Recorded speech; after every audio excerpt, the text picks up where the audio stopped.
قل بفضل الله وبرحمته فبذلك فليفرحوا هو خير مما يجمعون۔ پھر اسی طرح سے اب دیکھیے کہ آخرت کے حساب سے غفلت کا ایک نقصان کیا ہوتا ہے کہ اسلامی تعلیم و تربیت سے دوری کے ساتھ ساتھ آخرت بھی برباد ہو جاتی ہے۔ دیکھ لیجئے آج آپ پیرنٹنگ سٹائل کو دیکھ لیجئے، ڈے کیئر میں جانے سے لے کے ماسٹرز اور کسی بھی فیلڈ کے ماہر ہونے تک کہاں ہے اسلام اور کہاں ہے اس کی تعلیم اور تربیت؟ صرف ایک برکت اور ایک عادت، اللہ ماشاء اللہ۔ بہت شوق بھی آتا ہے تو بچے کو حافظ بنا دو، بہت اچھی بات ہے، لیکن ساتھ ساتھ اس کو عالم بھی بنائیے۔ ایک بچے نے مجھ سے سوال کیا کہ عالم اور حافظ کا فرق کیا ہے، تو میں نے ان کو مثال دے دی کہ دیکھیے جب ڈرائیونگ سیکھتے ہیں نا تو ایک کام کیا ہوتا ہے، ڈرائیونگ سیکھتے ہیں، آپ کو گاڑی کے پرزے بھی سمجھ آتے ہیں، سب کچھ، یہ سب کچھ بھی آپ کر لیں لیکن راستے نہ آتے ہوں تو کیا ہوگا؟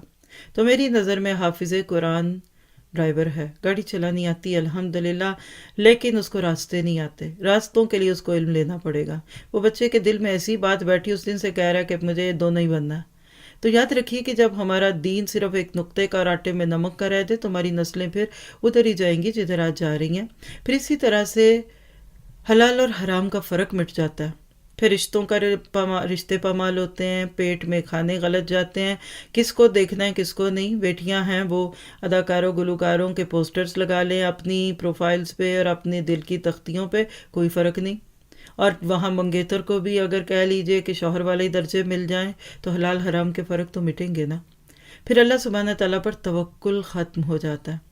آج عمومی طور پہ دیکھیں تو امت مسلمہ سو رہی ہے، غفلت کی نیند سو رہی ہے، اٹھیں گے ایک بار اٹھائے جائیں گے قبر میں اور پھر کبھی نہ سوئیں گے، نہ جنتی سوئیں گے نہ جہنمی سوئیں گے، وہاں خوشیوں کے ساتھ نہیں نیند آئے گی، یہاں غموں کے ساتھ نیند نہیں آئے گی۔ تو آج اس غفلت کے پردے کو چاک کرنے کی ضرورت ہے، اللہ تعالیٰ ہمیں اس میں حصہ بنا دے۔